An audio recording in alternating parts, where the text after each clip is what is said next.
आज ही Doubtnut app download करें। Doubtnut पर होगा अब आपके सभी मैथ्स, केमिस्ट्री, फिजिक्स और बायोलॉजी डाउट्स का सफाया। बस अपने क्वेश्चन की फोटो खींचो, उसे क्रॉप करो और तुरंत वीडियो सोल्यूशन पाओ। Download now. डाउटनेट ऐप पर आप पूछ सकते हैं कक्षा 6 से 12 तक के मैथ्स का कोई भी सवाल। इस वीडियो में हम पढ़ेंगे consistency and inconsistency for pair of linear equation. तो अगर हमारे पास एक पेयर ऑफ लीनियर इक्वेशन है तो या तो वो कंसिस्टेंट हो सकती है, मतलब उनका आपस में एक या more than one solution exist करता है। तो सॉल्यूशन एग्जिस्ट्स या इनकंसिस्टेंट हो सकती है, तो no solution for the given pair of linear equation. और अब इसे चेक कैसे करें? तो लीनियर इक्वेशन का अगर पेयर है तो वो होगा a1x plus b1y plus c1 is equal to 0 and a2x plus b2y plus c2 is equal to 0। ये हमारी दो इक्वेशंस होगी, या हम दोनों गिवन इक्वेशन को इस फॉर्मेट में कन्वर्ट कर सकते हैं, linear equation in two variable के फॉर्मेट में। अब इन दोनों इक्वेशन में या तो कोई सॉल्यूशन एग्जिस्ट करता होगा या नहीं करता होगा। तो इसको हमें चेक करने के लिए एक मेथड है। हम a1 by a2 and b1 by b2 and c1 by c2 की वैल्यूज की मदद से ये चेक कर सकते हैं कि उनका सॉल्यूशन एग्जिस्ट करता है या उनका कोई भी सॉल्यूशन एग्जिस्ट नहीं करता। अब सॉल्यूशन एग्जिस्ट करता है तो कंसिस्टेंट होता है सिस्टम, कंसिस्टेंट। अब इसमें दो केस होते हैं, या तो वन सॉल्यूशन एग्जिस्ट करेगा, क्योंकि आखिर लीनियर इक्वेशंस का ग्राफ एक स्ट्रेट लाइन होता है, तो या तो स्ट्रेट लाइन एक पॉइंट पे कोई इंटरसेक्ट करेगी या स्ट्रेट लाइन दोनों कोइंसिडेंट होगी। तो अगर कोइंसिडेंट स्ट्रेट लाइन है तो इनके इनफाइनाइट सॉल्यूशंस होंगे, इनफाइनाइट सॉल्यूशंस एग्जिस्ट करेंगे। तो इन तीनों case no solution, one solution and infinite solution के लिए a1 by a2, b1 by b2 and c1 by c2 में आपस में रिलेशन होता है, जो हम आगे पढ़ेंगे। तो अगर हम सबसे पहले केस कंसिडर करें वन सॉल्यूशन का, तो वन सॉल्यूशन फर्स्ट है वन सॉल्यूशन। तो वन सॉल्यूशन का केस होता है a1 by a2 is not equal to b1 by b2। अगर ये कंडीशन होल्ड करती है तो वो दोनों पेयर ऑफ लीनियर इक्वेशंस में एक सॉल्यूशन है, वन सॉल्यूशन, एंड हेंस उनका ग्राफ इंटरसेक्टिंग लाइंस है, इंटरसेक्टिंग लाइंस। अब इस कंडीशन के according a1 b2 minus b1 a2 non zero आएगा। तो इस कंडीशन के होते हम x एंड y निकाल सकते हैं। x and y, x comma y जो इस इक्वेशन दोनों लीनियर इक्वेशंस को सेटिस्फाई करे, उनका जो सॉल्यूशन हो वो हम क्रॉस मल्टीप्लिकेशन मेथड से निकाल सकते हैं या एलिमिनेशन और सब्स्टिट्यूशन मेथड भी यूज कर सकते हैं। सेकंड केस हम कंसिडर करेंगे इनफाइनाइट सॉल्यूशंस। तो इस केस में a1 by a2 will be equal to b1 by b2 and will be equal to c1 by c2। तो इस केस में क्या हो जाएगा, लाइंस कोइंसिडेंट लाइंस हो जाएगी, कोइंसिडेंट लाइंस हो जाएगी एंड इनफाइनाइट सॉल्यूशंस एग्जिस्ट करेंगे, इनफाइनाइट सॉल्यूशंस। अब ये दोनों केस जो हमने अभी देखे, ये दोनों केस कंसिस्टेंट है, कंसिस्टेंट, क्योंकि इनके सॉल्यूशंस एग्जिस्ट कर रहे हैं। एंड ये सेकंड केस जो स्पेसिफिकली इनफाइनाइट सॉल्यूशन दे रहा है, इसमें हम लाइंस को डिपेंडेंट बोलते हैं, डिपेंडेंट लाइंस, क्योंकि ये कोइंसिडेंट है, दोनों सेम लाइंस की इक्वेशन रिप्रेजेंट करते हैं, दोनों इक्वेशन सेम लाइन की है। तो ये हो गए हमारे कंसिस्टेंट इक्वेशंस। अब हम इनकंसिस्टेंट के बारे में पढ़ेंगे, इनकंसिस्टेंट सिस्टम्स। तो थर्ड केस हो गया इनकंसिस्टेंट या नो सॉल्यूशन का केस। तो हम सॉल्यूशंस के टर्म में लिखते हैं नो सॉल्यूशंस और an inconsistent system, consistent system. तो अगर हमारा equation a1x plus b1y plus c1 is equal to 0 and a2x plus b2y b2y plus c2 is equal to 0 है, तो अगर a1 by a2 is equal to b1 by b2 is not equal to c1 by c2 है, तो ये case हो जाएगा no solutions का, no solutions. And ये पैरेलल लाइंस रिप्रेजेंट करेंगे, पैरेलल लाइंस। अब नेक्स्ट वीडियो में हम कंसिस्टेंट एंड इनकंसिस्टेंट सिस्टम पे क्वेश्चन करेंगे, जिसमें हमें एक अननोन की वैल्यू निकालनी होगी गिवन द इंफॉर्मेशन कि सिस्टम कंसिस्टेंट है या इनकंसिस्टेंट है। अब इस वीडियो में हम एक क्वेश्चन करेंगे, find the value of k for which the following system of linear equation is infinite solutions. तो हमारे पास क्या गिवन है कि इस इक्वेशन के इनफाइनाइट सॉल्यूशंस है, एंड हमें सिस्टम ऑफ इक्वेशंस गिवन है। सिस्टम ऑफ इक्वेशंस है, पहली equation x plus k plus 1 times of y is equal to 5 and k plus 1 times of x plus 9y is equal to 8k minus 1। अब हमें condition पता है, अगर हमें infinite solutions चाहिए तो हमें कंडीशन पता है a1 by a2 is equal to b1 by b2 plus is equal to c1 by c2। पर ये कंडीशन तभी होती है जब दोनों इक्वेशन हमारी ax plus by plus c is equal to 0 के फॉर्मेट में। तो हमारा स्टेप 1 होता है सबसे पहले दोनों इक्वेशन को ax plus by plus c is equal to 0 के फॉर्मेट में कन्वर्ट करना। तो स्टेप 1 है इक्वेशंस को कन्वर्ट करना। तो 1 times of x plus k plus 1 times of y plus of minus 5 is equal to 0, ये हो गई हमारी इक्वेशन 1। एंड सेकेंड इक्वेशन है k plus 1 times of x plus 9y, अब हम प्लस के साथ लिखेंगे प्लस ऑफ 1 माइनस 8k, ये होल ब्रैकेट में इज इक्वल टू 0। अभी हमारी दोनों इक्वेशन हमने ax plus by plus c के फॉर्मेट में कन्वर्ट कर लिए। अब हमें करना क्या है, एक कंडीशन लगानी है a1 by a2 is equal to b1 by b2 is equal to c1 by c2। तो हमारी इक्वेशन हो जाएगी a1 इज 1, एक बार a1 a2 b1 b2 c1 c2 सब साइड में हम लिख लेते हैं एक बार। a1 is equal to 1, a2 is equal to k plus 1, b1 is equal to k plus 1 and b2 is equal to 9, c1 is equal to minus 5 and c2 is equal to 1 minus 8k। एक बार आप लिख लोगे तो आपको ये problem नहीं आएगी values put करने में या उसे वेरीफाई करने में। तो 1 upon k plus 1 is equal to k plus 1 upon 9 is equal to minus 5 upon 1 minus 8k। अब ये आ गई हमारे पास इक्वेशन। अब हमें ऐसे k फाइंड आउट करना है जो इस इक्वेशन के हर एक टर्म को सेटिस्फाई करे। तो इस इक्वेशन को सॉल्व करते हैं हम।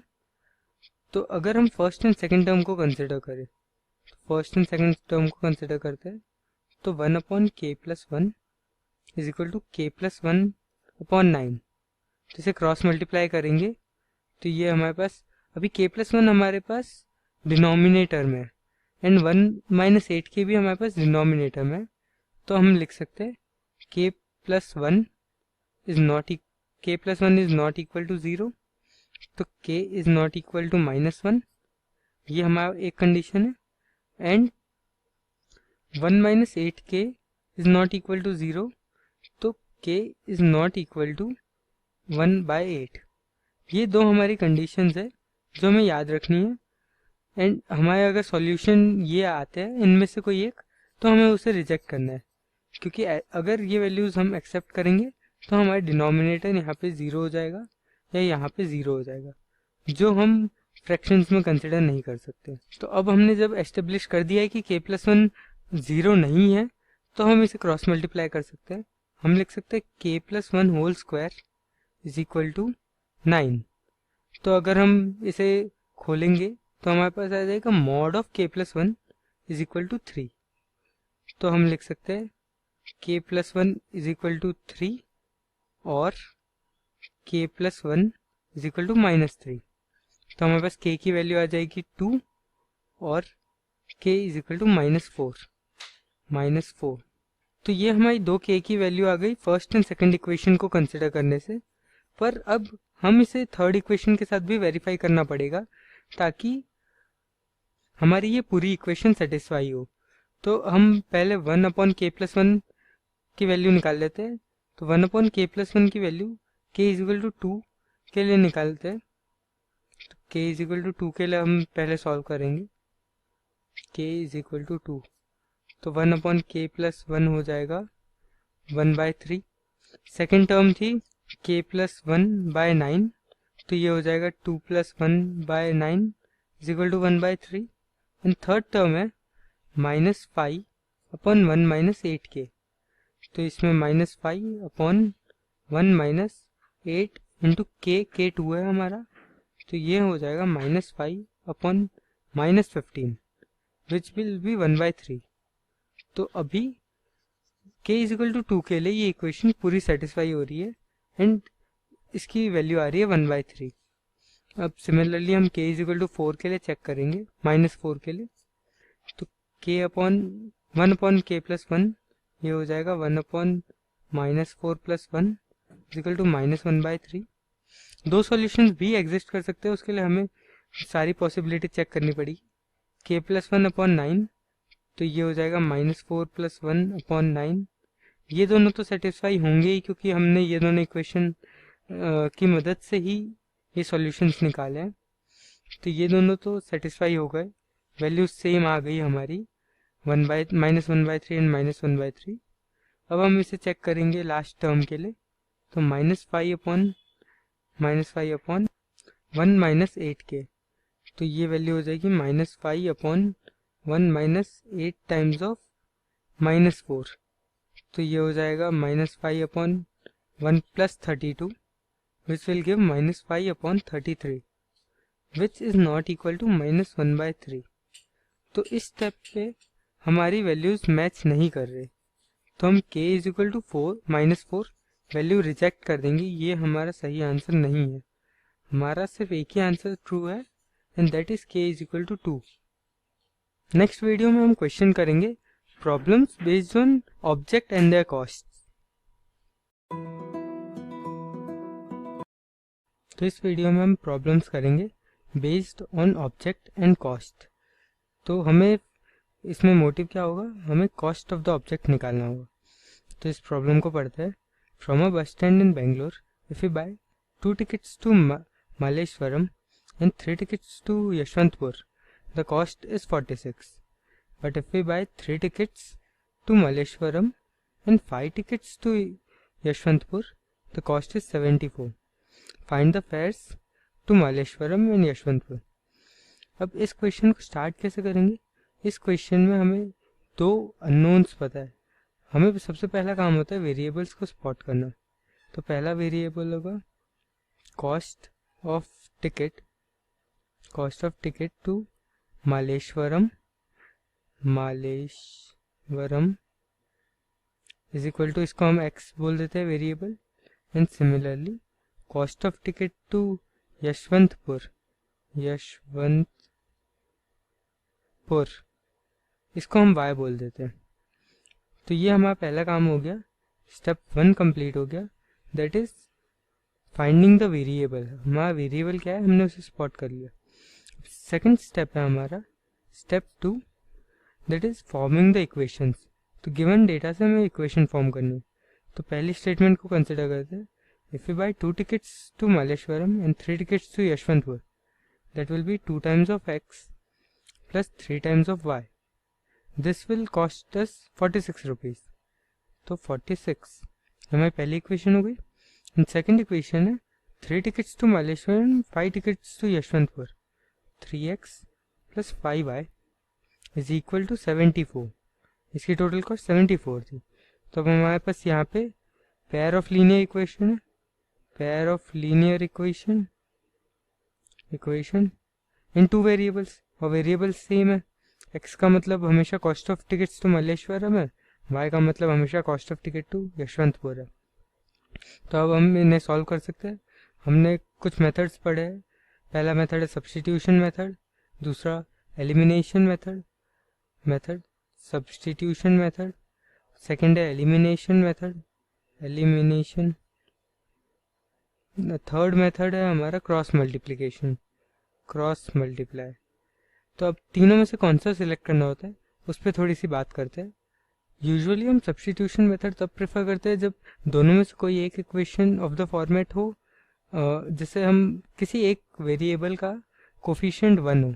जैसे अगर इक्वेशन है 1x plus B Y plus C is equal to 0, तो आप हमेशा x को इजीली y के टर्म्स में रिप्रेजेंट करके सब्स्टिट्यूट कर सकते हैं। जैसे अभी हमारा कोफिशिएंट एक में 2 है, एक में 3 है और 3 और 5 है। तो अभी अगर हम x को y के टर्म्स में रिप्रेजेंट करेंगे देन सेकंड इक्वेशन में पुट करेंगे तो फ्रैक्शंस आ जाएंगे। एंड तो फ्रैक्शंस से डील ना करना पड़े उसके लिए अगर किसी वेरिएबल का कोफिशिएंट 1 होता है तो हम उस इक्वेशन से सब्स्टिट्यूशन मेथड प्रेफर करते हैं। Elimination method and cross multiplication method के सेम रूट्स है, तो क्योंकि हमारा cross multiplication method elimination method से ही डिराइव हुआ है, तो ये मेथड्स हम तब यूज़ करते हैं जब कोई भी coefficient a1 b1 a2 b2 कोई भी 1 ना हो। अब इस क्वेश्चन को हम एलिमिनेशन मेथड से करेंगे। तो एलिमिनेशन मेथड से करने के लिए हम क्या करेंगे, किसी एक वेरिएबल का हमें कोफिशिएंट सेम करना है तो से हम x के कोफिशिएंट को सेम कर देते हैं। तो x के कोफिशिएंट को अगर हम सेम करेंगे तो हम फर्स्ट इक्वेशन को 3 से सेकंड इक्वेशन को 2 से मल्टीप्लाई करेंगे। तो हम लिख सकते हैं फर्स्ट इक्वेशन की जगह को 3 से मल्टीप्लाई करेंगे तो 6x plus 9y is equal to 3 से मल्टीप्लाई करेंगे 46 को तो 138 आ जाएगा। एंड सेकंड इक्वेशन को 2 से मल्टीप्लाई करेंगे तो 6x plus 10y is equal to, इसे 2 से मल्टीप्लाई कर रहे हैं तो 148 आ जाएगा। अब हम सेकंड इक्वेशन से फर्स्ट ये अब जो इक्वेशंस आई है इसे 1 and 2 बोल देते हैं। सेकंड में से 1 को मल्टीप्लाई सब्ट्रैक्ट कर देंगे तो हमारे पास आ जाएगा y is equal to 148 minus 138 which will give us 10। तो y की वैल्यू हमारे पास आ गई 10। अब इसे हम कोई भी इक्वेशन में वापस पुट कर देंगे, तो इस इक्वेशन में पुट कर देते हैं तो हमारे पास आ जाएगा 2 times of x plus 3 times of 10 is equal to 46। तो x is equal to 2x is equal to 16 and x is equal to 8। तो हमारे दोनों आंसर आ गए। हमारा आंसर है y is equal to 10, x is equal to 8। अब x and y थे क्या, तो cost of ticket to Malleshwaram is equal to x is equal to 8 and to Yeshwantpur is y is equal to 10। तो ये हमारा फाइनल आंसर है। Next video में हम एक प्रॉब्लम करेंगे बेस्ड ऑन नंबर्स।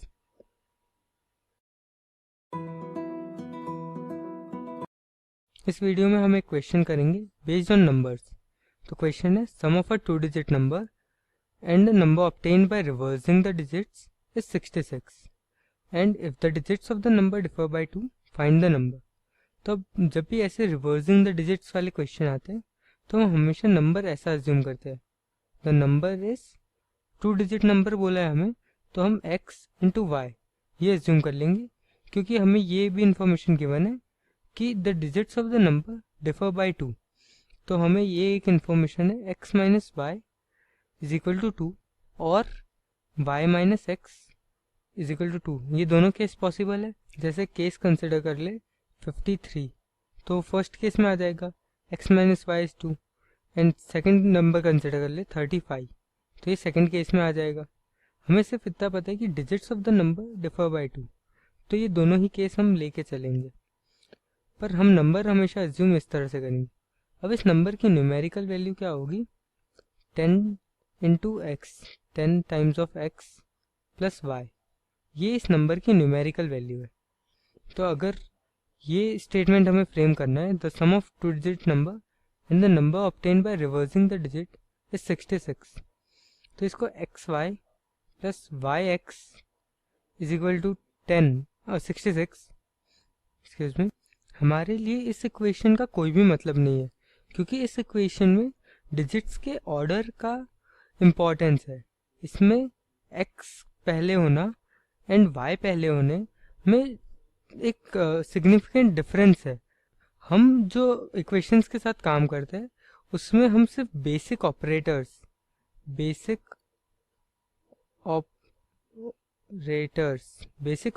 की ही हेल्प ले सकते हैं। हमारे लिए a into B is equal to b into ए।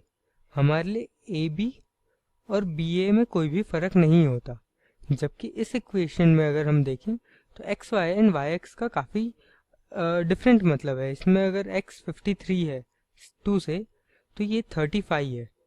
इसमें कोई भी रिलेशन हमारे बेसिक ऑपरेटर से डिराइव नहीं होता। इसको बेसिक ऑपरेटर्स में कन्वर्ट करने के लिए हम क्या कर सकते हैं, 53 को हम लिख सकते हैं 5 इंटू 10 प्लस 3, और 35 को हम लिख सकते हैं 3 इंटू 10 प्लस 5। अब इसमें हम 10 को छोड़ के ये 3 और 5 इसको वेरिएबल्स बोल सकते हैं। तो जब हम नंबर ले रहे हैं एक्स वाई, तो हम x y plus y x is equal to 66 ये इक्वेशन नहीं फॉर्म करेंगे। हम इक्वेशन फॉर्म करेंगे 10x plus y. 10x plus y एक नंबर हो जाएगा हमारा 10x प्लस वाई, एंड उस ये हो गया हमारा एक्स वाई। अब हमारा दूसरा नंबर क्या था वाई एक्स, तो ये हो जाएगा 10y plus x. This is equal to 66 is equal to 66। अब इस इक्वेशन को सॉल्व करेंगे तो हमारे पास आ जाएगा 11x plus 11y is equal to 66 and x plus y is equal to 6। ये इक्वेशन हमारे पास आ जाएगी। एंड हमारे पास सेकंड इक्वेशन है x माइनस वाई का मॉडुलस, क्योंकि हमें नहीं पता कौन सा डिजिट बड़ा है। This is equal to 2। तो इससे हम दो इक्वेशंस निकाल सकते हैं, x minus y is equal to 2 and y minus x is equal to 2। तो अब इसे दोनों इक्वेशन के साथ सॉल्व करके देखते हैं हम। तो पहली इक्वेशन है x plus y is equal to 6, x minus y is equal to 2, and second part है x plus y is equal to 6 and y minus x, या फिर हम लिख सकते हैं x minus y is equal to minus 2। अब इस equation को दोनों को ऐड कर देंगे तो हमारे पास आ जाएगा 2x is equal to 8, x is equal to 4 and y is equal to 2। ये हमारा एक सॉल्यूशन हो गया। एंड सेकंड सॉल्यूशन हम देखते हैं, तो इन दोनों को ऐड कर देंगे तो 2x is equal to 4, x is equal to 2 and y is equal to 4। तो हमारे पास नंबर्स क्या आ गए 24 और 42। तो अब ये दोनों ही नंबर्स इस इक्वेशन को सेटिस्फाई कर रहे हैं, इस क्वेश्चन को सेटिस्फाई कर रहे हैं। हमारा अब x y plus y x is 66 and x minus y का मॉड दिस गिव्स अस 2। तो 24 एंड 42 दोनों ही हमारे आंसर हो जाएंगे। तो इस क्वेश्चन में क्वेश्चन को छोड़ के कॉन्सेप्ट की बात करते हैं। तो सबसे पहली चीज़ है हमें नंबर अज्यूम करना है। नंबर अज्यूम करना है एक्स वाई। तो ये x इंटू वाई नहीं है, ये है 10 times of x plus Y. ये हमारा नंबर है।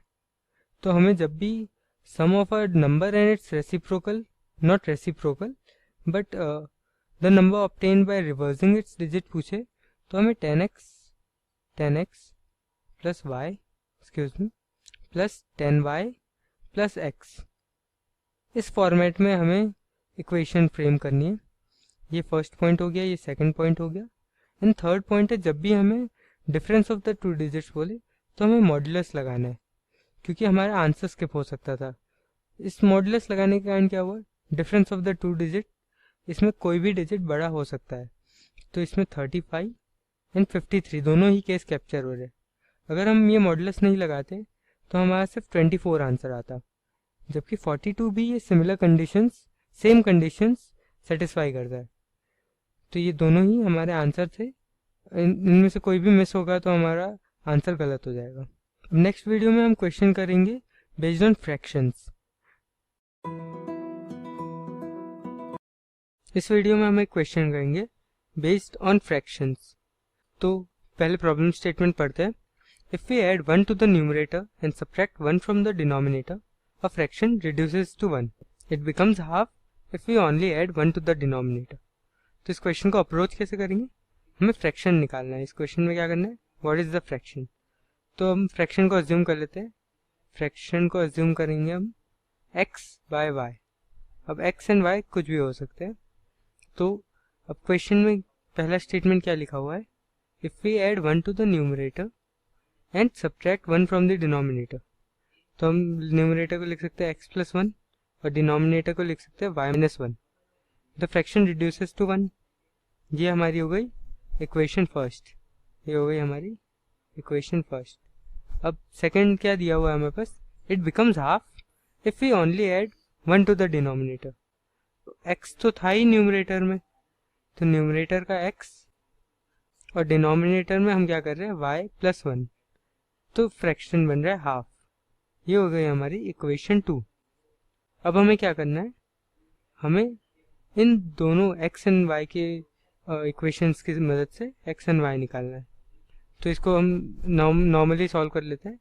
इस इक्वेशन से हम लिख सकते हैं x plus 1 is equal to y minus 1। इसमें हम ये देख सकते हैं कि y 0 नहीं हो सकता एंड y माइनस 1 नहीं हो सकता, क्योंकि अगर ऐसा आंसर, अगर हमारे फाइनल आंसर में ये आंसर आए तो ये डिनोमिनेटर 0 हो जाएगा, जो पॉसिबल नहीं है। इसके लिए ये हम फाइनल आंसर में ध्यान रखेंगे कि y नॉट इक्वल टू 1 और y not equal to minus 1। तो इसको हम आगे सॉल्व करेंगे, तो इससे हमारे पास आ जाएगा x is equal to y minus 2। ये हमारे पास एक इक्वेशन आ गई। इक्वेशन 2 को आगे सॉल्व करेंगे तो हमारे पास आएगा y plus 1 is equal to 2x। Okay, तो अब ये x, ये दोनों अलग इंडिपेंडेंट इक्वेशंस आ गई। तो हम अगर इक्वेशन थर्ड और फोर्थ नेम कर दे इसे इक्वेशन फोर्थ, तो आप देख सकते हो इक्वेशन 3 को 2 टाइम्स मल्टीप्लाई कर देंगे तो उसका LHS इक्वेशन 4 के RHS के इक्वल हो जाएगा। तो हम लिख सकते हैं 2 times of y minus 2 is equal to y plus 1। तो 2y minus 4 is equal to y plus 1। इससे हमारे पास y की वैल्यू आ जाएगी, y की वैल्यू आ जाएगी 5। अब इस वैल्यू को अगर हम इक्वेशन 3 में पुट कर दे तो हमारे पास x की वैल्यू आ जाएगी 3। तो हमारा फ्रैक्शन आ जाएगा final answer x by y is equal to fraction is equal to 3 by 5। तो ये 3 बाय 5 हमारा फाइनल आंसर होगा। इस क्वेश्चन में हमने स्टार्ट कैसे किया था वो इम्पोर्टेंट है, बाकी तो गिवन क्वेश्चन पे डिपेंड करता है। हम फ्रैक्शन को x बाय y एज्यूम करके स्टार्ट करते हैं। नेक्स्ट वीडियो में हम फ्रैक्शंस पे एक और क्वेश्चन करेंगे। इस वीडियो में हम फ्रैक्शंस पे बेस्ड एक और क्वेश्चन करेंगे। तो इस क्वेश्चन में क्या गिवन है, the denominator of a fraction is 4 more then the twice of the numerator. ये पहला स्टेटमेंट है। एंड सेकंड स्टेटमेंट है, when both numerator and denominator decrease by 6 then denominator becomes 12 times the numerator. इस line का क्या मतलब होता है, denominator becomes 12 times the numerator. इसका मतलब है वो फ्रैक्शन की वैल्यू 1/12 के इक्वल है, जो इस मैनिपुलेशन को करने के बाद आता है। तो हम क्वेश्चन स्टार्ट करेंगे। क्वेश्चन स्टार्ट करने के लिए हम फ्रैक्शन एज्यूम कर लेंगे। फ्रैक्शन कैसे एज्यूम करते हैं, x बाय वाई के फॉर्मेट में। अब पहली स्टेटमेंट क्या गिवन है हमारे पास, denominator of a fraction is 4 more than twice the numerator. तो denominator of the fraction is 4 more than twice the numerator. तो ये हमारी इक्वेशन बन गई y is equal to 2x plus 4। इसको अच्छे से लिख दिया। ये हम हो गई हमारी इक्वेशन फर्स्ट। अब सेकंड स्टेटमेंट क्या है, when both numerator and denominator are decreased by 6, मतलब न्यूमरेटर हो जाएगा x माइनस 6 एंड डिनोमिनेटर हो जाएगा y minus 6, then denominator becomes 12 times the numerator. तो denominator is 12 times the numerator, तो इनका रेशियो हो गया 1/12। तो ये हमारी हो गई इक्वेशन 2। अभी x एंड y में हम लीनियर फॉर्म कर लेंगे। तो इक्वेशन 2 से आ जाएगा हमारे पास 12x minus 12 into 6 is 72 is equal to y minus 6। तो इसको फर्दर सॉल्व करेंगे तो इससे इक्वेशन आ जाएगी 12x minus 72 minus 6 is 66 is equal to y। तो ये अब दो इक्वेशन आ गई है, इक्वेशन 1 एंड इक्वेशन 3, जिसमें y का कोफिशिएंट सेम है, दैट इज़ 1। तो हम इन दोनों इक्वेशन में से y एलिमिनेट कर सकते हैं, कोई भी इक्वेशन में से दूसरे में y सब्स्टिट्यूट कर देना। तो अगर हम इक्वेशन 3 और इक्वेशन 1 को इक्वेट कर दें तो हमारे पास x में इक्वेशन आ जाएगी 2x + 4 = 12x - 66। तो 10x की वैल्यू आ जाएगी हमारे पास 70, तो x की वैल्यू आ जाएगी 7। नाउ y की वैल्यू हमारे पास आ जाएगी, कोई भी इक्वेशन 1 या इक्वेशन 3 यूज़ कर सकते हैं क्योंकि वो y x के टर्म्स में बता रहा है। इक्वेशन 1 से करते हैं तो y = 2 times of x 2 times of 7 + 4, तो = 14 + 4 = 18।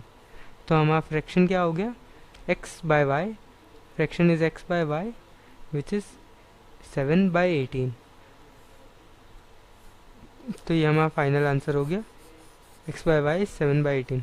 इस क्वेश्चन में भी हमने क्या किया, फ्रैक्शन को x/y एज्यूम करके स्टार्ट किया एंड आगे प्रॉब्लम सॉल्व कर ली। नेक्स्ट वीडियो में हम प्रॉब्लम बेस्ड ऑन एजेस करेंगे। तो हम दो पर्सन के एजेस के बीच में रिलेशन बनाएंगे एंड उसकी लीनियर इक्वेशंस बना के उन्हें सॉल्व करेंगे। Problem based on edges. तो हमारा क्वेश्चन है 5 ईयर हेंस। तो सबसे पहले हेंस का क्या मतलब है, हेंस का मतलब होता है फ्रॉम नाउ। तो ये हुआ 5 ईयर्स फॉरवर्ड इन टाइम। तो क्वेश्चन है 5 year forward from now the age of Jacob will be 3 times that of his son. तो हम मान लेते हैं age of Jacob,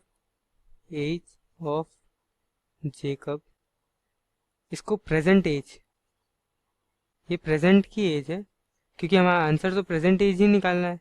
what are present ages, तो इसको x मानते हैं एंड प्रेजेंट एज ऑफ सन, इसको हम y मान लेते हैं। तो हमारा फर्स्ट इक्वेशन बनेगी 5 year hence the age of Jacob will be 3 times that of his son. तो 5 ईयर बाद जेकब की एज क्या होगी, x + 5 एंड सन की एज क्या होगी, y + 5। नाउ इसमें हमें एक रिलेशन पता है कि x + 5 इज 3 टाइम्स y + 5। तो ये हो गई हमारी इक्वेशन फर्स्ट। सेकंड इक्वेशन है 5 ईयर्स अगो। 5 ईयर्स अगो का मतलब 5 साल पहले Jacob's age was 7 times that of his son. तो x - 5 एंड सन की एज हो गई y - 5। इसमें हमें रिलेशन पता है कि जेकब की एज 5 साल पहले 60 टाइम्स थी उसके सन की। तो ये हमारी इक्वेशन 2 हो गई। अब अगर हम इन दोनों इक्वेशन को सब्ट्रैक्ट कर देंगे तो हमारा x वेरिएबल हट जाएगा क्योंकि दोनों इक्वेशन में x का कोफिशिएंट 1 है। तो हम इक्वेशन 2 में से इक्वेशन 1 को सब्ट्रैक्ट कर देते हैं, इक्वेशन 2 - इक्वेशन 1। तो यहाँ बच जाएगा -10 और यहाँ पे है 7y - 3y, तो 4y बच जाएगा हमारे पास।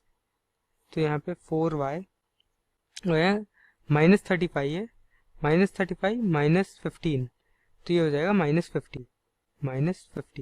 तो हमारे पास 4y की वैल्यू आ जाएगी 4y = 40 which will give us y = 10। ये आ गई जेकब के सन की एज आ गई हमारे पास। अब हमें निकालना है जेकब की एज। तो ये y = 10 को हम कोई भी इक्वेशन में पुट कर देंगे 1 या 2 तो उससे आ जाएगा।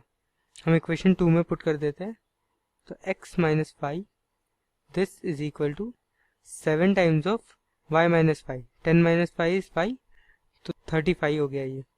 तो x की वैल्यू आ गई हमारे पास 40। तो हमारे पास जेकब एंड उसके सन की एज आ गई, x की वैल्यू है 40 ईयर्स एंड उसके सन की एज है 10 ईयर्स। तो ये हमारे फाइनल आंसर हो गए। पर आंसर से ज़्यादा इम्पोर्टेंट है हमने इस क्वेश्चन को अप्रोच कैसे किया। तो सबसे इम्पोर्टेंट चीज़ है हमें प्रेजेंट एजेस को x एंड y एज्यूम करना होता है। अगर हम प्रेजेंट एज को x एंड y एज्यूम कर ले तो हम पास्ट के एजेस में रिलेशन निकाल सकते हैं एंड कितने ईयर पास्ट में गए, जैसे यहाँ +5 ईयर्स फॉरवर्ड इन टाइम गए या जैसे इसमें 5 ईयर्स बैकवर्ड इन टाइम गए, ये बहुत इम्पॉर्टेंट होता है, इसको बहुत ध्यान से निकालना होता है एंड ये बहुत इम्पॉर्टेंट है। जैसे हम 5 ईयर फॉरवर्ड इन टाइम गए तो सिर्फ जेकब की एज में 5 ईयर्स ऐड नहीं होंगे, उसके सन की एज में भी 5 ईयर्स ऐड होंगे। ये सिली मिस्टेक के कारण भी हमारा क्वेश्चन कभी कभी गलत हो सकता है। तो अब नेक्स्ट वीडियो में हम problem based on time, distance and speed सॉल्व करेंगे। Problem based on distance, time and speed. अब इस क्वेश्चन को हम पढ़ते हैं। Place A and B are 100 kilometre apart. तो इसका डायग्राम बना लेते हैं। ए एंड बी, ये ए हो गया, ये बी हो गया, एंड बीच की डिस्टेंस है 100 kilometre. One car start from A and other start from B at the same time. If car travels in the same direction at different speed, they meet in 5 hours. तो same direction में जा रही है दोनों cars, ये यहाँ लिखा हुआ है, cars travel in the same direction and speeds are different. तो हमें हमारे वेरिएबल्स मिल गए। Speed of car A, car that starts from A is equal to x, and speed of car that starts from B is equal to y. तो अब ये x speed से इधर जा रही है एंड ये वाई से जा रही है। तो इस केस में क्या है, इस केस में दे मीट इन 5 आवर्स। तो इनके बीच का ये जो गैप है, ये जो 100 किलोमीटर्स है, इसको ट्रैवल करने के लिए इन्हें 5 आवर्स, इसको कवर अप करने के लिए एक्स को 5 आवर्स लग रहे हैं। तो इसमें एक रिलेटिव स्पीड का कॉन्सेप्ट होता है। अगर कोई ऑब्जेक्ट आगे 5 किलोमीटर पर आवर से जा रहा है, पर आवर, एंड कोई दूसरा ऑब्जेक्ट उसके पीछे 2 किलोमीटर पर आवर से जा रहा है, तो ऑब्जेक्ट 2 को ऑब्जेक्ट 2 खुद अपने आप को तो स्टेशनरी देखेगा, खुद के लिए object 2 is the centre of the universe and वो मूव नहीं कर रहा। But the object 1 is moving with a speed of 3 kilometre per hour relative to object 2। तो velocity of object 1 with respect of to 2 is equal to 5 minus 2। तो इसको ऐसे भी लिख सकते हैं, velocity of 1 minus velocity of 2।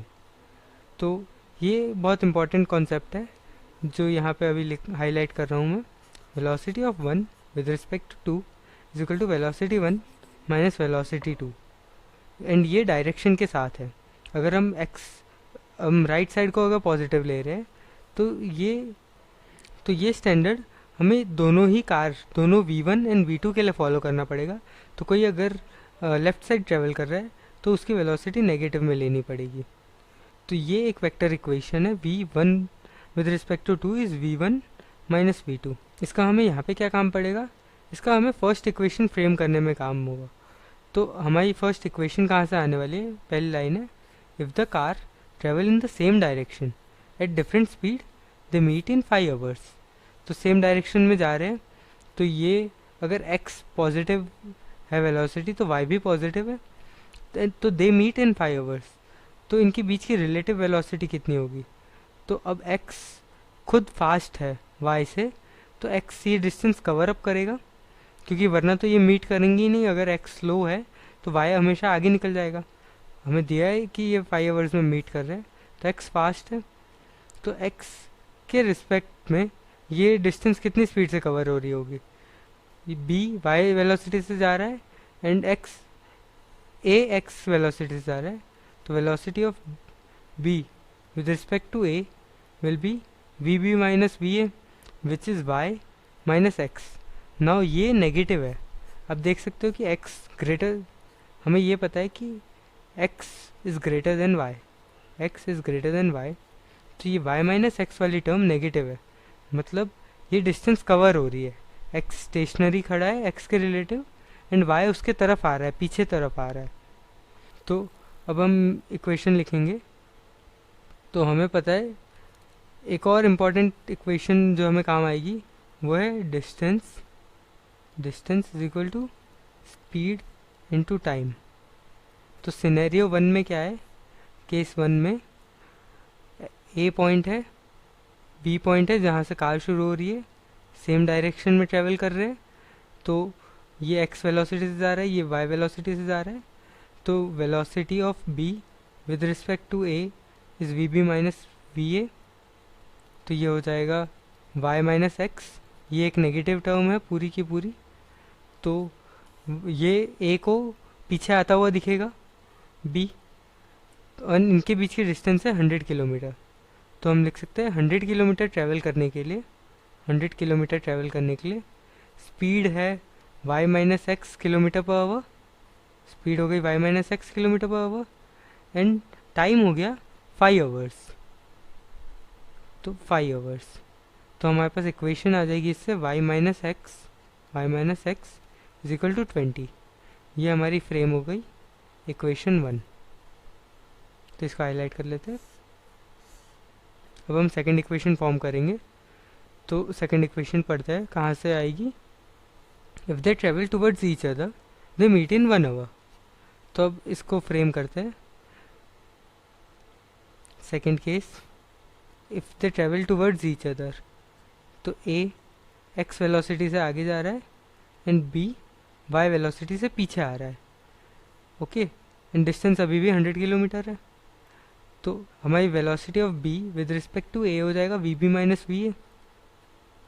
तो ये हो जाएगा minus of Y minus of X, तो ये हो जाएगा वाई प्लस एक्स। क्योंकि स्पीड तो एक स्केलर क्वांटिटी है तो उसके डायरेक्शन से फ़र्क नहीं पड़ेगा, बाकी होल माइनस है इसके ऊपर। ये सिर्फ डायरेक्शन को सिग्निफाई कर रहा है कि वो पीछे की तरफ आ रहा है। बी ए के रिस्पेक्ट में ए के तरफ आ रहा है क्योंकि हमने राइट साइड को पॉजिटिव लेके रखा है।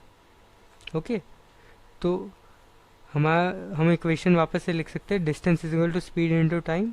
डिस्टेंस है 100 किलोमीटर ट्रैवल किया है इन्होंने, स्पीड कितनी है y plus x, and time इन्हें 1 आवर ही लगा। ये क्वेश्चन में गिवन था। तो ये हमारी हो गई इक्वेशन 2। तो अब हमने दोनों इक्वेशन फॉर्म कर लिए। अब हमें सिर्फ इन्हें सॉल्व करना है। तो इक्वेशन को लिख देते हैं वापस से, y minus x is 20 and y plus x is 100। तो अब अच्छे से लिख देते हैं, y plus x is equal to 100 and y minus x is equal to 20। ये है इक्वेशन। अभी के लिए वापस से इसको 1 बोल देते हैं, 2 शायद इसको ऊपर मैंने अभी 2 बोला था, एंड इक्वेशन 2। एनीवे इसको 3 और 4 नेम कर देते हैं। तो अब इक्वेशन 3 और 4 को ऐड कर देंगे तो हमारे पास क्या आ जाएगा, 2y इज इक्वल टू 120, जिससे y आ जाएगा 60 kilometre per hour, and x हम निकाल सकते हैं, इक्वेशन 4 में पुट कर देंगे। तो y minus x is 20, 60 minus x is 20, तो x is 40 kilometre per hour. तो ये हमारा सोल्यूशन हो गया, y is equal to 60 kilometre per hour and x is equal to 40 kilometre per hour. तो इस क्वेश्चन को हमने अप्रोच कैसे किया, हमने दोनों कार को एक वेलोसिटी खुद से अज्यूम कर ली, दोनों कार की x एंड y, एंड हमने कुछ इक्वेशंस का यूज़ किया। पहली इक्वेशन थी distance is equal to speed into time, जो हमें पता है, एंड सेकंड एक वेक्टर इक्वेशन है V B with respect to A is equal to V B minus V A. तो इसमें हम राइट हैंड साइड को से पॉजिटिव मान लेते हैं, राइट हैंड साइड पॉजिटिव है, तो व्हीकल्स सेम डायरेक्शन में ट्रैवल कर रहे हैं या अपोजिट डायरेक्शन में ट्रैवल कर रहे हैं, ये ध्यान देने की चीज़ है। अगर वो सेम अपोजिट डायरेक्शन में ट्रैवल कर रहे हैं, पहला केस जो अभी यहाँ मैंने बनाया है, अगर वो अपोजिट डायरेक्शन में ट्रैवल कर रहे हैं तो वो उनके बीच के डिस्टेंस जल्दी कवर कर रहे हैं, तो उनकी स्पीड होगी x प्लस वाई कवर करने की। अगर वो सेम डायरेक्शन में ट्रैवल कर रहे हैं, तो वो डिस्टेंस जो कवर होगी वो रिलेटिवली कम स्पीड से कवर होगी, एंड डिस्टेंस स्पीड जो जिससे कवर होगी वो x माइनस वाई का मॉड होगा। तो 2 केस है हमारे पास, एक में जब वो सेम डायरेक्शन में ट्रैवल कर रहे हैं तो कम स्पीड से डिस्टेंस कवर हो रही है, एंड अपोजिट डायरेक्शन में ट्रैवल कर रहे हैं तो ज़्यादा स्पीड से डिस्टेंस कवर हो रही है। तो ये एक वेक्टर इक्वेशन हमें काम आ रही है, और ये distance is equal to speed into time काम आ रहा है। वेक्टर इक्वेशन में हम कोई भी एक साइड पॉजिटिव मान के इक्वेशन फ्रेम कर सकते हैं। नेक्स्ट वीडियो में हम trains based running on parallel tracks पे क्वेश्चन करेंगे।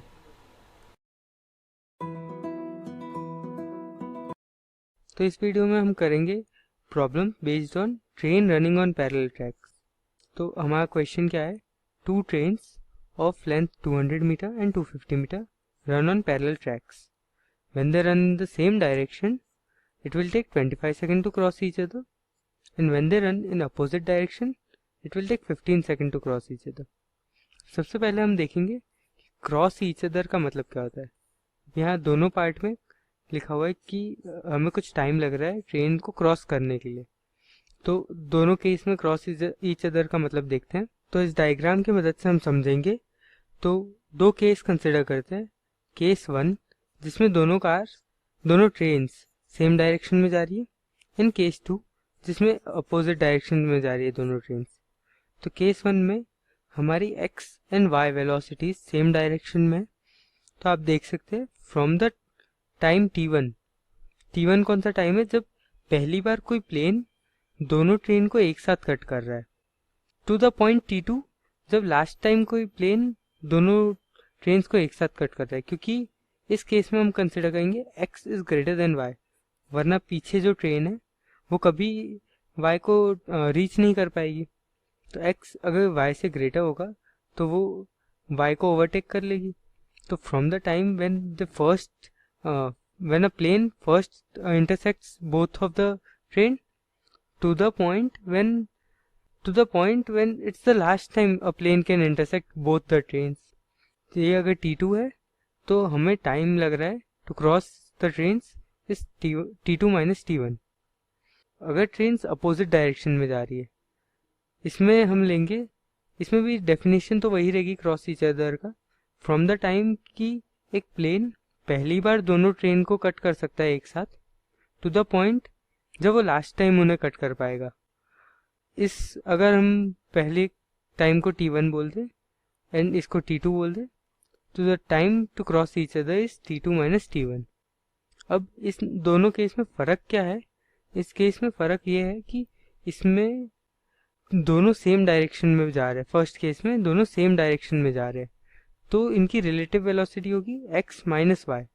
तो इसमें t2 माइनस t1 ज़्यादा टाइम लगेगा हमें ट्रेन्स को क्रॉस करने में, एंड अगर वो अपोजिट डायरेक्शन में ट्रेवल करेंगे तो बहुत कम टाइम में वो एक दूसरे को क्रॉस कर लेंगे।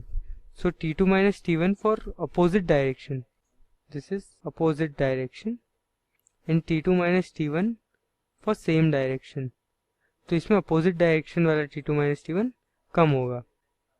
अब इसमें हम देख सकते हैं कि सेम डायरेक्शन में ट्रेवल करने में रिलेटिव वेलोसिटी हो जाएगी x माइनस वाई का मॉड, एंड अपोजिट डायरेक्शन में ट्रेवल करने पे x प्लस वाई हो जाएगी इनकी रिलेटिव वेलोसिटी। तो ये सबसे इम्पॉर्टेंट चीज़ है याद करने की, अपार्ट फ्रॉम द फैक्ट कि डिस्टेंस कितनी ट्रेवल हो रही है।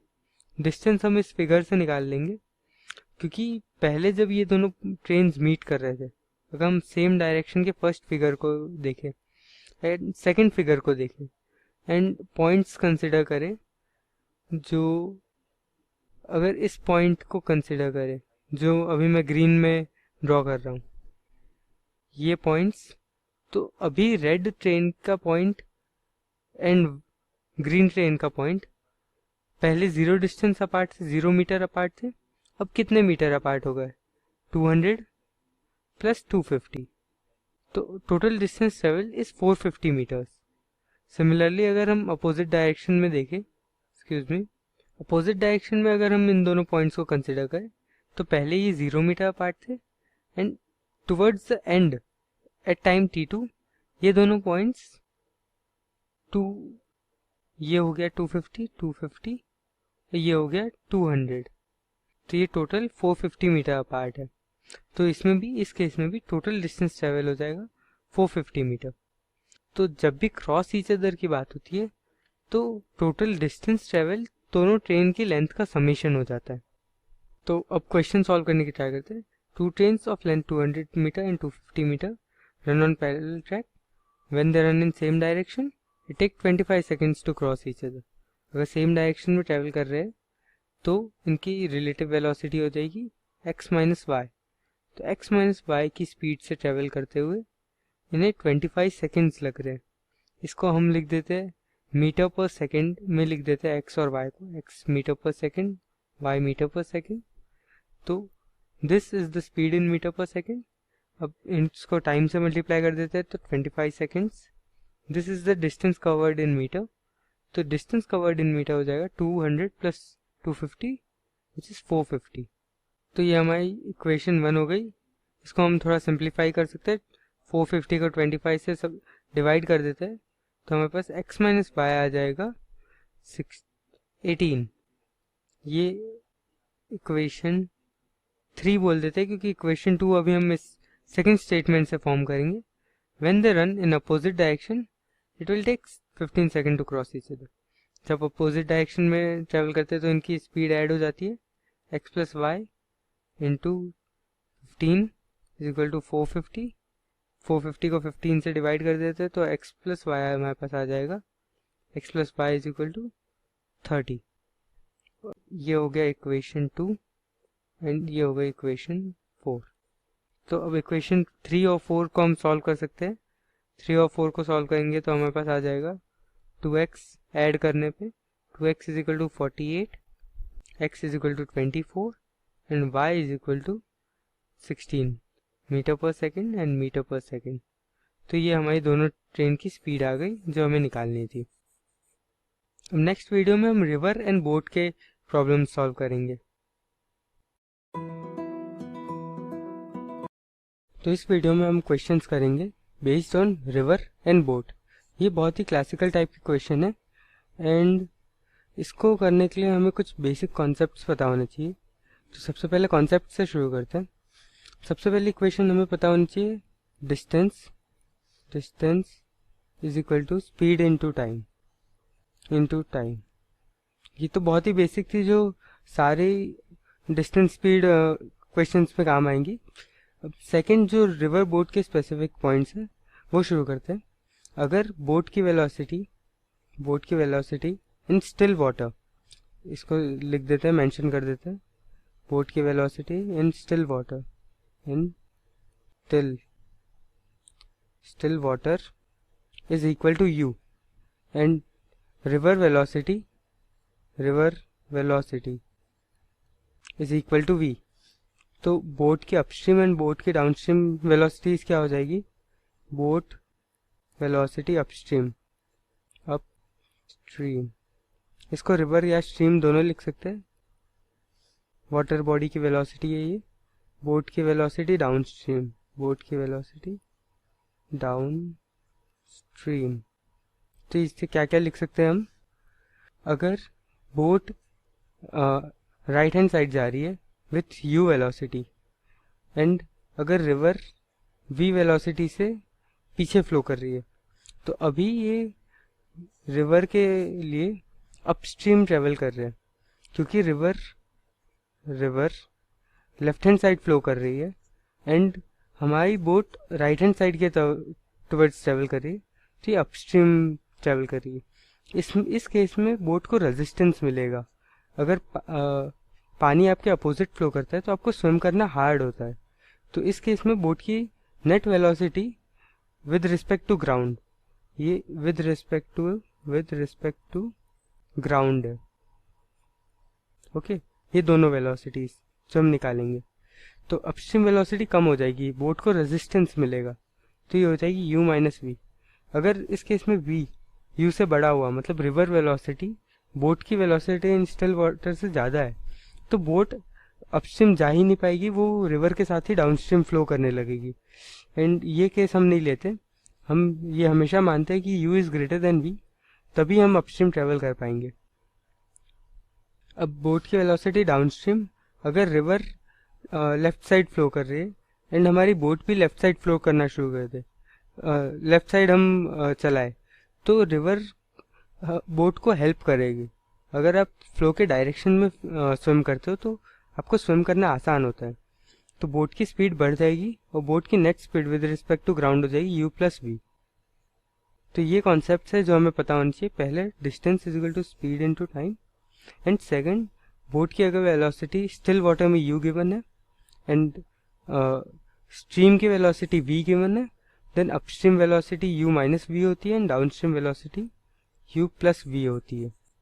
तो अब क्वेश्चन पे आते हैं। क्वेश्चन में हमें गिवन है boat goes 30 kilometre upstream, so distance पता है हमें, एंड 44 किलोमीटर डाउनस्ट्रीम, दोनों साइड डिस्टेंस पता है, in 10 hours. But in 13 hours, it can go 40 kilometre upstream and 55 kilometre downstream. तो ये दो केसेस गिवन है.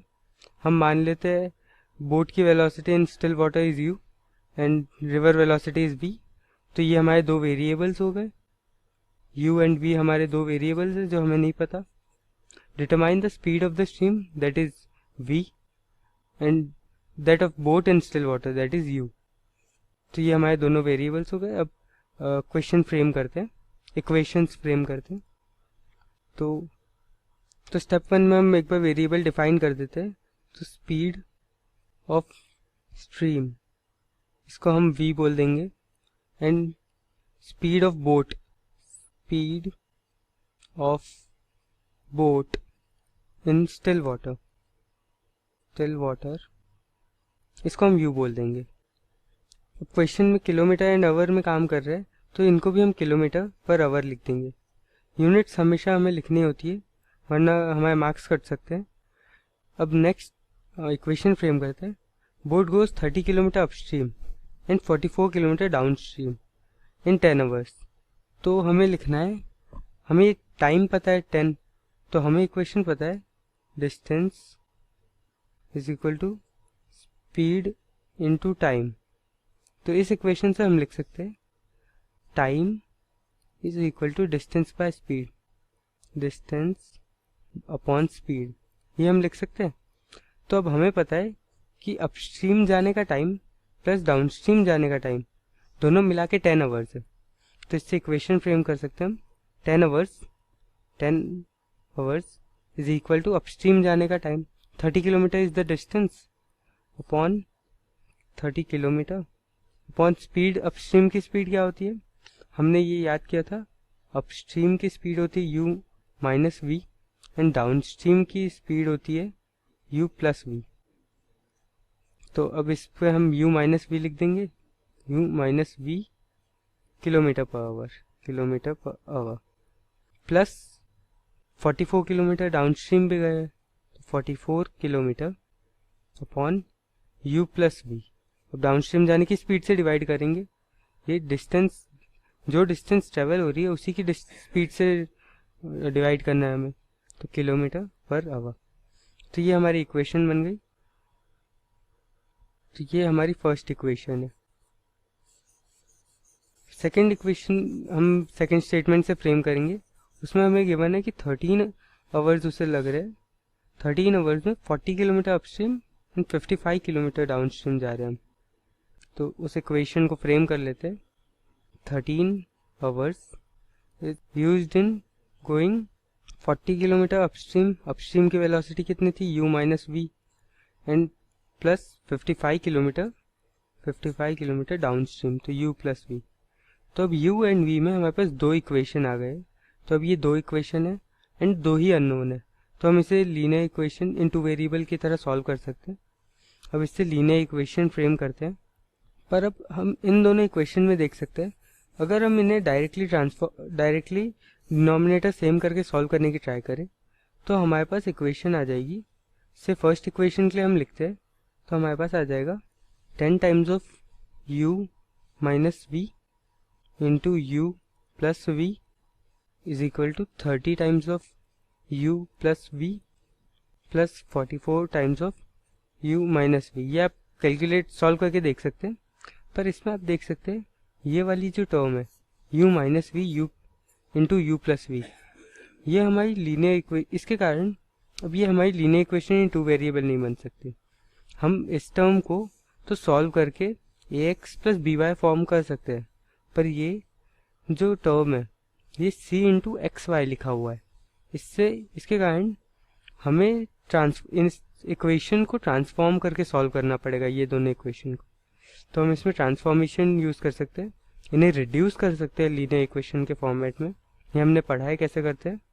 हम u माइनस वी को 1 अपॉन u माइनस वी को p बोल देंगे and 1 upon u plus v को q बोल देंगे. एक बार p एंड q की वैल्यू निकाल के हम u एंड v की वैल्यू निकाल देंगे.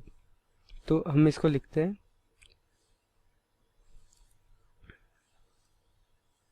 अब इक्वेशन फॉर्म करेंगे तो आ जाएगा 10 is equal to 30 kilometre upstream गए थे हम, तो 30 times of p plus 44 kilometre हम डाउनस्ट्रीम गए थे, तो ये q. And second equation form कर देंगे 13 is equal to 40 kilometre upstream गए थे हम प्लस 55 क्यू। ये आप वेरीफाई कर सकते हैं ऊपर हमने जो इक्वेशन लिखी थी इससे। तो ये हमारी दो इक्वेशंस बन गई इन पी एंड क्यू। इससे हम पी एंड क्यू निकाल सकते हैं। तो इसको निकालने के लिए हम क्या कर सकते हैं, हम क्यू को एलिमिनेट करने की ट्राई करते हैं। तो अगर हम 44 को 5 से मल्टीप्लाई कर दें एंड 55 को 4 से मल्टीप्लाई कर दें तो इनका कोफिशिएंट सेम हो जाएगा। तो हम लिखेंगे equation 1 into 5 and equation 2 into 4। तो ये हम करेंगे, तो इक्वेशन 1 को 5 से मल्टीप्लाई करें तो ये हो जाएगा 50 is equal to 150 p plus 20 into 11। 20 into 11 हमारे पास हो जाएगा 220 क्यू। ये इक्वेशन हो गई। एंड इक्वेशन 2 को 4 से मल्टीप्लाई करें तो 13 4 times is 52। 52 is equal to 160 p plus 220 q. अब इस इक्वेशन में से आप देख सकते हैं, अगर हम इसे इक्वेशन 3 बोल दें एंड इक्वेशन 4 बोल दें, इक्वेशन 4, तो आप इक्वेशन 4 माइनस इक्वेशन 3 कर सकते हैं। हम इक्वेशन 4 माइनस इक्वेशन 3 करेंगे तो क्या आ जाएगा हमारे पास LHS में बच जाएगा 2 इज इक्वल टू RHS में आप देख सकते हैं 220 क्यू कैंसिल हो जाएंगे आपस में, बचेगा 160 माइनस 150 दैट इज 10 पी। तो पी की वैल्यू आ जाएगी हमारे पास 1/5। पी की वैल्यू हमारे पास आ गई, इससे हम क्यू की वैल्यू निकाल सकते हैं। तो इक्वेशन 3 में पी की वैल्यू पुट कर देते हैं तो हमारे पास आ जाएगा 50 is equal to 150/5 plus 220 q. तो 150/5 कितना हो जाएगा, 30 हो जाएगा। 50 minus 30 is 20 is equal to 220 q. तो क्यू की वैल्यू आ जाएगी 1/11। तो ये हमारी आ गई पी एंड क्यू की वैल्यू। पर ये हमारा फाइनल आंसर नहीं है, क्योंकि पी एंड क्यू तो हमारे सेकेंडरी वेरिएबल्स थे। हमारे इनिशियल वेरिएबल्स और जिनकी वैल्यू हमें निकालनी है वो है u एंड v।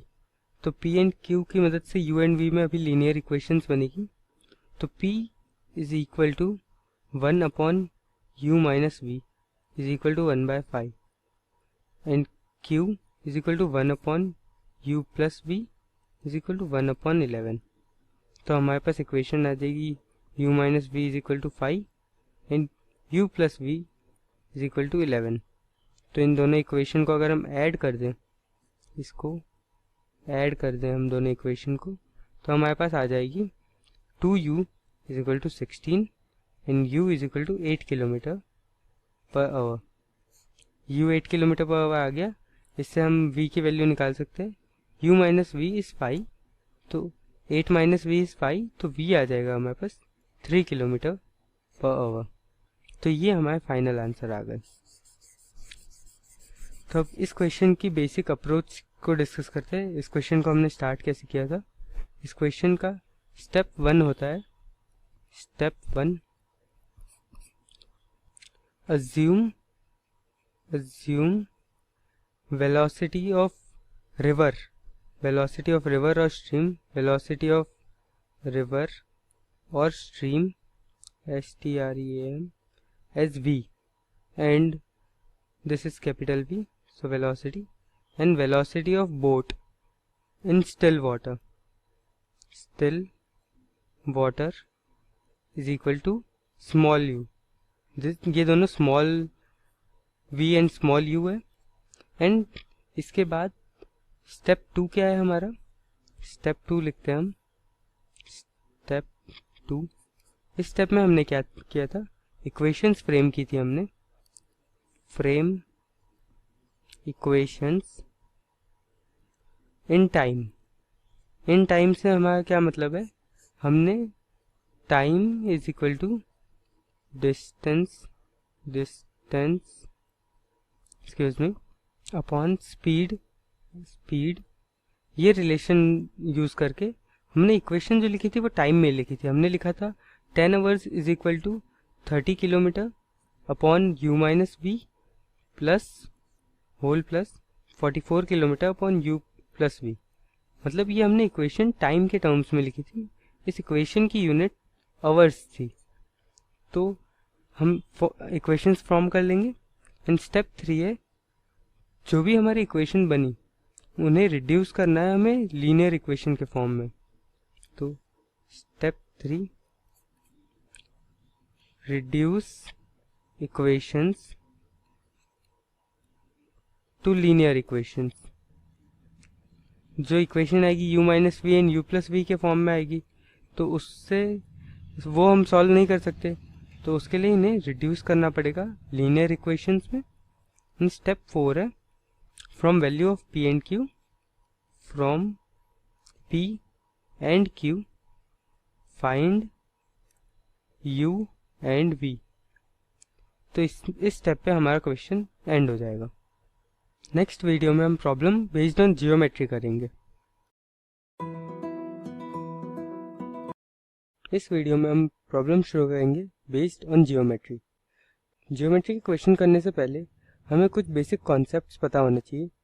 तो एक कॉन्सेप्ट है sum of interior angle, sum of interior angle of a polygon.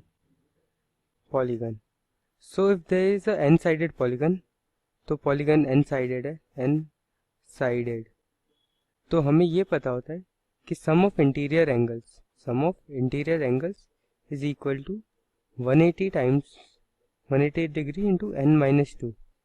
सो हम ये निकाल सकते हैं कि एक ट्राइंगल के लिए 180 इंटू n ट्राइंगल का 3 होता है, तो n-2 3 - 2 इज 180, तो ये 180 डिग्री हो जाएगा सम ऑफ इंटीरियर एंगल। एक स्क्वायर, रेक्टेंगल या किसी भी क्वाड्रिलेटरल के लिए ये हो जाएगा 4 - 2 2 टाइम्स ऑफ 180 360 डिग्री। सिमिलरली एक पेंटागन के लिए ये हो जाएगा 3 times of 180 which is 540 degree. इसी तरह हम बाकी पॉलीगन्स के लिए भी निकाल सकते हैं ये फॉर्मूला यूज करके।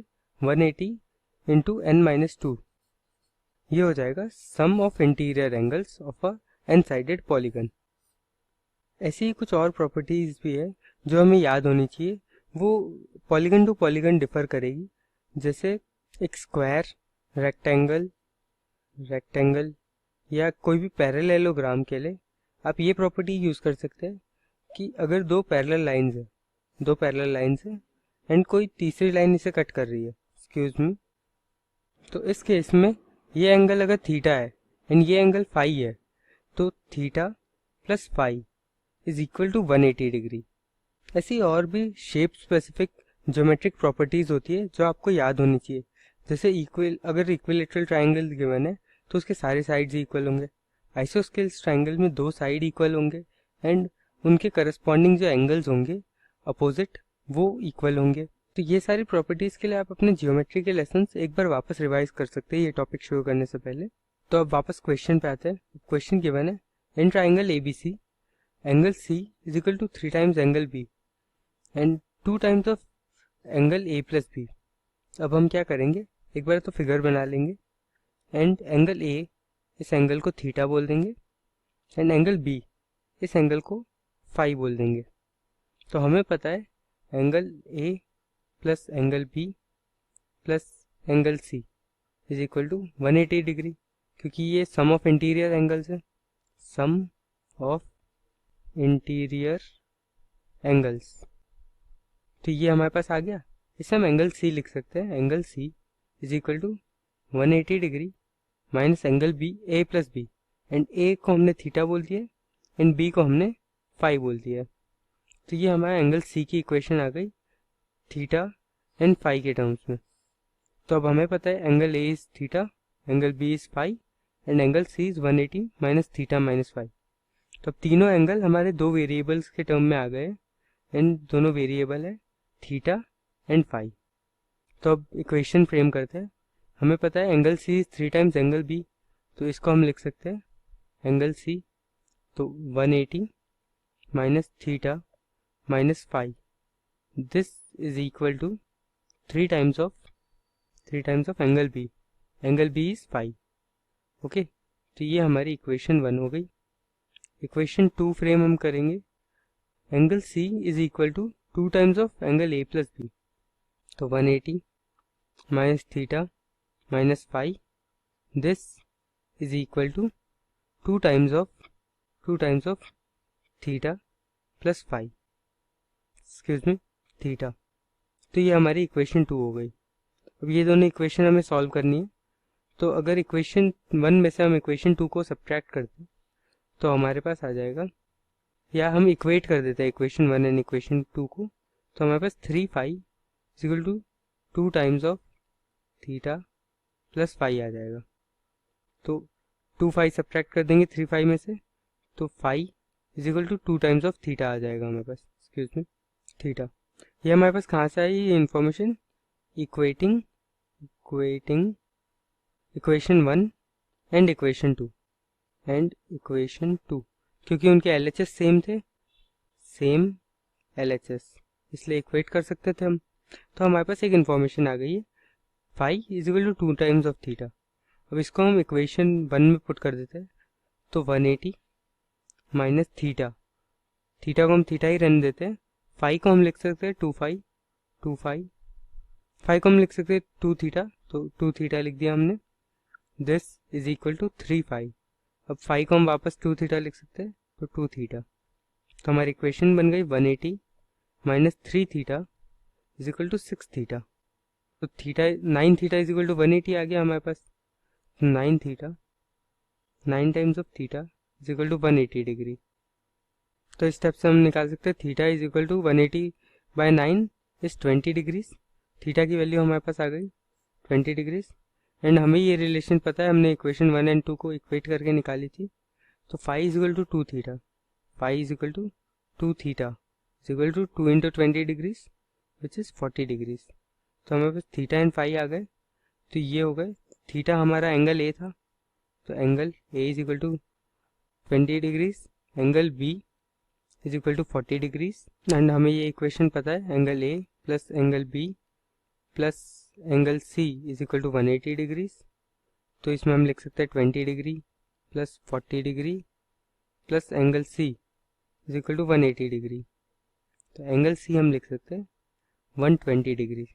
तो ये एक ऑब्ट्यूज ट्राइंगल है where angle A is 20 degree, angle B is 40 degree and angle C is equal to 120 degree. तो इस क्वेश्चन को हमने अप्रोच कैसे किया था, इस क्वेश्चन में हमने पहले एंगल ए को थीटा डिग्रीज मान लिया था, एंगल बी को 5 डिग्रीज मान लिया था, एंड इक्वेशंस फ्रेम की थी थीटा एंड 5 में। हमें लीनियर इक्वेशन इन 2 वेरिएबल्स बनाना है। तो सबसे इम्पोर्टेंट चीज़ है सारी टर्म्स को express all terms in 2 variables. ये हमारा सबसे इम्पोर्टेंट स्टेप होता है। अगर हम सारी टर्म्स को 2 वेरिएबल में एक्सप्रेस कर सकते हैं तो उसके बाद हम प्रॉपर्टीज़ का यूज़ करके इक्वेशंस फ्रेम कर सकते हैं and with given information, and ये दोनों वेरिएबल्स के लिए सॉल्व कर सकते हैं। नेक्स्ट वीडियो में हम कुछ मिसलेनियस क्वेश्चन करेंगे। इस वीडियो में हम प्रॉफिट लॉस पर बेस्ड एक क्वेश्चन करेंगे। तो ये थोड़ा सा ट्रिकी क्वेश्चन है, हेंस मिसलेनियस प्रॉब्लम्स के अंडर आएगा। तो इस क्वेश्चन पे ध्यान देते हैं। On selling a tea set पता है at 5% loss selling and a lemon set at 15% gain, a crockery seller gains 7 rupees. ये फर्स्ट लाइन हो गई statement. And if he sells the tea set at 5% gain and lemon set at 10% gain, he gains 13 rupees. तो हमें actual price find करनी है, find the actual price of tea set and lemon set. Okay, तो अब इस question में variables जो है उन्हें फाइंड आउट कर लेते हैं। जो हमें निकालना है, यूजुअली वेरिएबल्स हम वहाँ से लेते हैं। तो find the actual price of tea set and lemon set, तो ये दोनों हम वेरिएबल्स ले सकते हैं। So actual price of tea set इसको हम एक्स बोल देते हैं, and actual price of lemon set इसको हम बोल देते हैं y। तो अब हम इक्वेशन फ्रेम करना शुरू करते हैं। ग्रीन में हाईलाइटेड इक्वेशन से शुरू करते हैं। तो selling a tea set 5% loss. अगर टी सेट x प्राइस का है, टी सेट की प्राइस एक्चुअल x है, तो इसमें 5% हमें लॉस हो रहा है। तो मतलब जो इसकी सेलिंग प्राइस है वो 95/100 टाइम्स ऑफ x है।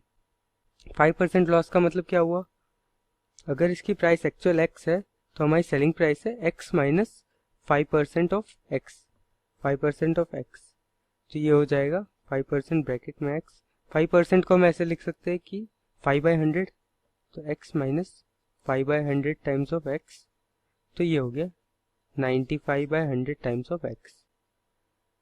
तो ये 5% लॉस का मतलब हो गया हमने 100 में से 5 सब्ट्रैक्ट कर दिया।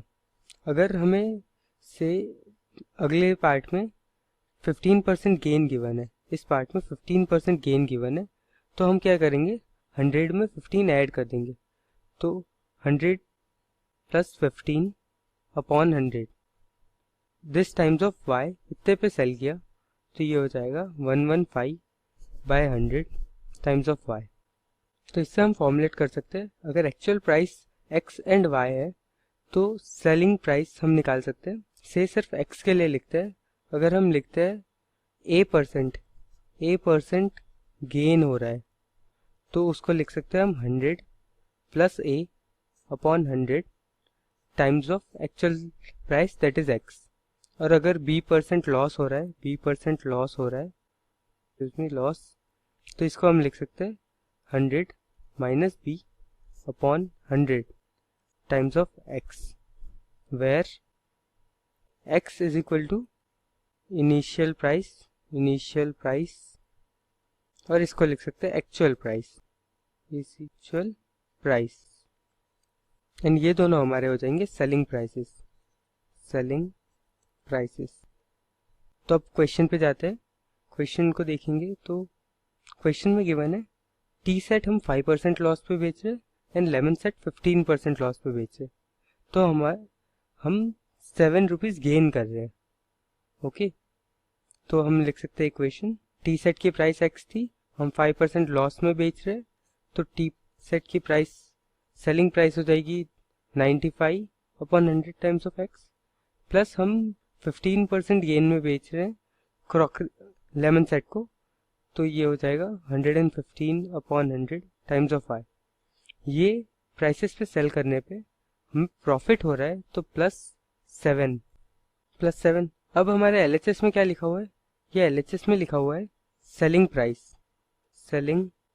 प्राइस, और अभी RHS में हमने अभी ये क्या लिख के रखा है, ये हुआ प्रॉफिट।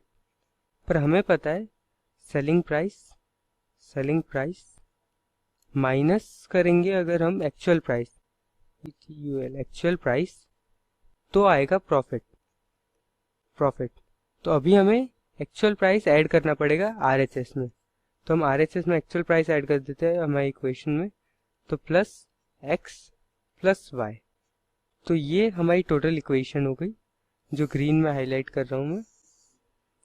तो इस इक्वेशन को अच्छे से फ्रेम कर लेते हैं कॉमन डिनोमिनेटर पे। तो अगर हम 95x में से 100x सब्ट्रैक्ट करेंगे तो माइनस 5x बचेगा, 115y में से 100y सब्ट्रैक्ट करेंगे तो प्लस 15y बचेगा, एंड ये 100 हम 7 से मल्टीप्लाई कर देंगे तो ये हो जाएगा 700। तो इस इक्वेशन को लिख सकते हैं हम, 5 से डिवाइड कर देते हैं पूरी इक्वेशन को, तो हम लिख सकते हैं 3y minus x is equal to 140। तो ये हमारी हो गई इक्वेशन 1। इसको हाईलाइट कर लेते हैं। अब हम सेकंड इक्वेशन फ्रेम करते हैं। सेकंड इक्वेशन के लिए क्वेश्चन पढ़ते हैं एक बार। तो क्वेश्चन था हमारा, if he sells tea set at 5% gain, यहाँ पे पिंक में हाईलाइट करके लिखा हुआ है, टी सेट हम 5% गेन पे एंड लेमन सेट 10% गेन पे बेचेंगे, तो 13 रुपीज़ का प्रॉफिट हो रहा है। तो इस स्टेटमेंट को फ्रेम करते हैं, इक्वेशन बनाते हैं इसमें से। तो इसको हम लिखेंगे, टी सेट हम 5% गेन पे बेच रहे थे, तो 105/100 times of x, plus lemon set हम 10% गेन पे बेच रहे थे, तो 110/100 into y। This is equal to profit कितना था, प्रॉफिट था +13। लॉस भी हो सकता है, अगर हम दोनों चीज़ को लॉस में बेचेंगे तो नेट लॉस होगा, तो वहाँ हमें माइनस करके लिखना पड़ेगा। एंड हम ऐड कर देंगे इनिशियल प्राइसेस, तो x + y। तो अब इस इक्वेशन को हम सिंपलीफाई करेंगे तो आ जाएगा 5x + 10y = 1300। और 5 से पूरी इक्वेशन डिवाइड कर देते तो x + 2y = 130/26, तो 260 आ जाएगा, ये 260। तो ये हमारी हो गई इक्वेशन 2। अब इक्वेशन 1 एंड इक्वेशन 2 साथ में लिख लेते हैं, तो ये हो गई इक्वेशन 1 एंड इक्वेशन 2।